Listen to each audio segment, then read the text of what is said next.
Hello, my lovies. Welcome to another episode of Babayaga Talks. And today it's all about child's play. Or when was the last time that you truly felt like a child? A child that's carefree, a child that's just playful, without a care in the world, very creative, very imaginative. Well, the reason why I wanted to express something like this on here today is I remembered how very imaginative and how very carefree I was when I was a child. And I have very beautiful memories from there. I remembered I gathered my cousins, including my brother, and there's a total of five of us, and we call ourselves Thunder Ranger.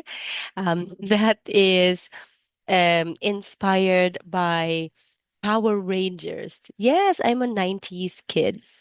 But Power Rangers was so much more than a movie or a show for me.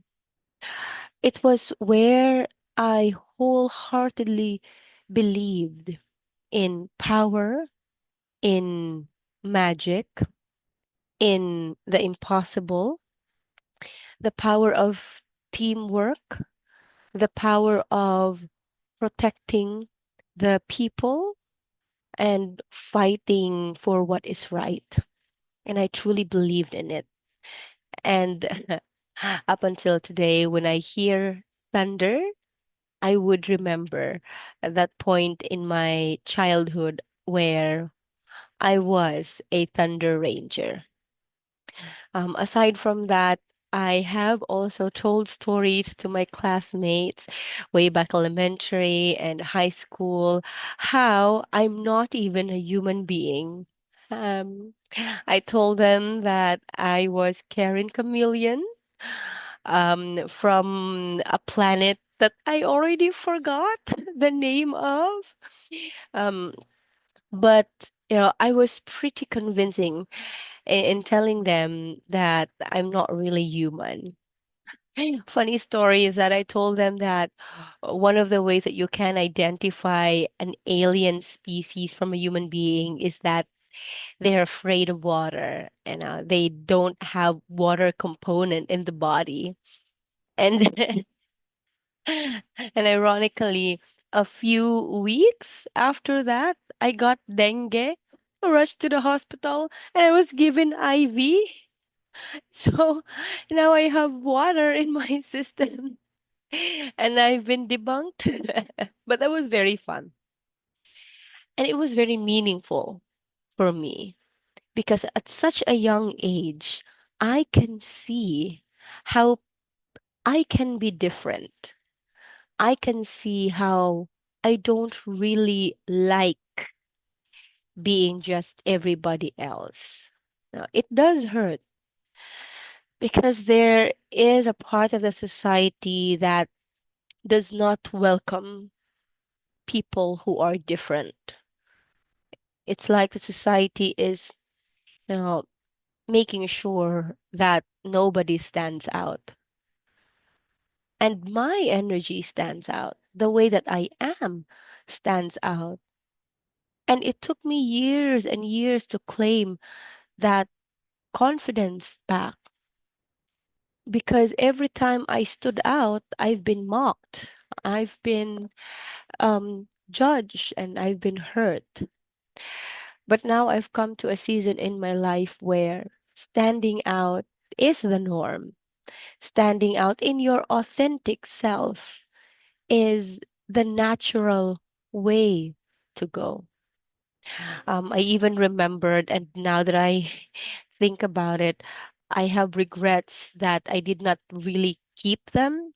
I have a collection, an entire drawing notebook of just aliens. I draw alien species, I name them, I make stories about them, and it was really cool. Looking back at them, I just can't help but admire and commend that version of me that chose to believe in the impossible, that chose to feel through things that are considered different. The movies that I saw, that I watch, I put them into heart and believe in them, especially fantasy and sci-fi. And as an Aquarius, of course, my head is always in the clouds. But I don't want to see it as a negative thing about me anymore. I want to embrace myself for who I am. I'm an alien? Yes, sure. I'm a Thunder Ranger? Yes, sure. I meet with other alien species? Yes, sure. Because even if I say yes, sure, I know in deep within me, I know it's the truth. And it doesn't have to be true for you. I have been fascinated with the stars. I've been fascinated with, different kinds of species. I've been fascinated with power. I've been fascinated with spirits, you know, even when I was young. And that was a beautiful reminder to where I am now. Because as I grew older, those childlike wonder slowly faded. They were hiding.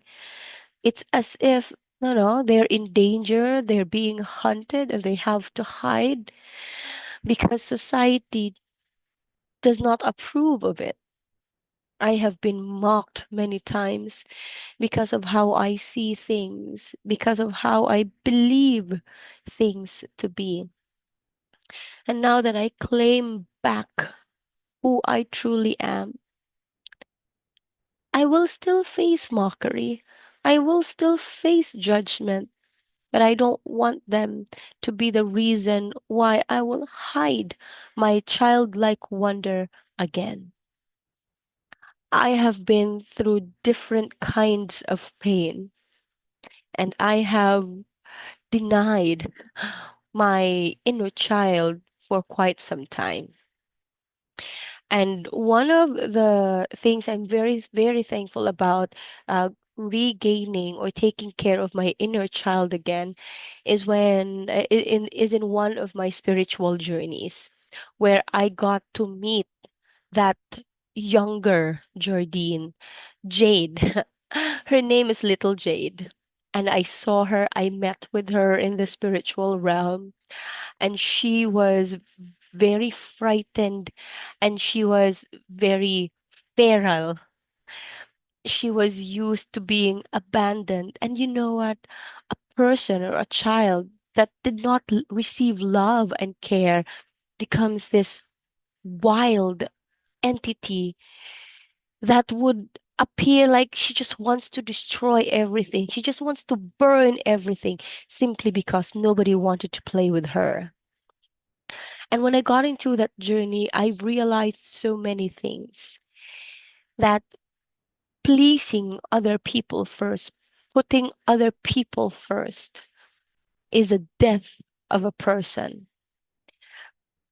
And I know there are many different levels to that. And again, I will always have this disclaimer that my truth doesn't have to be yours, and it's okay. But if you can resonate with me, and if you're also the kind of person who is looking to revive their inner child, maybe, just maybe, this could be that message for you that, you know, perhaps it is time to take care of that inner child. Take care of it as if it's your very own child, your very, very best friend, and the most important person in the universe. Because that's what I continue to train myself to do. I'm not there yet, but I'm also not giving up. I'm also not just leave little Jade behind. So when little Jade says she saw an alien or she visited an alien spaceship, I know it's true. I believe her with all my heart. And I don't have to speak about logic. I don't have to speak about scientific research for her because that's not the reason why she has those visions, why she has those experience. It's not that at all. It's the energetic level or the frequency and the vibration that it contains. Wonder, awe, magic, power, belief. If these things are empowering my inner child, I will no longer be stupid to deny them, to invalidate them, and to tell the child, what will other people say? I've said that before. I don't want to keep doing it again. I want to be in a season and in a space where everything is possible. And I will no longer give a fuck if you're going to throw me encyclopedias or different books, because that's not what it is all about. So, my hope for us is to reunite with that inner child and play, have fun, discover life through magic and wonder, read bedtime stories again, and this time be less afraid of the monsters in the closet or the ones under the bed.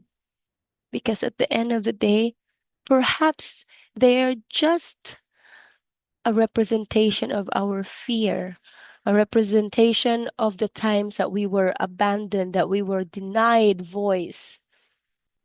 And maybe they wanted to play too, and they're not as scary as a society lets us think that they are.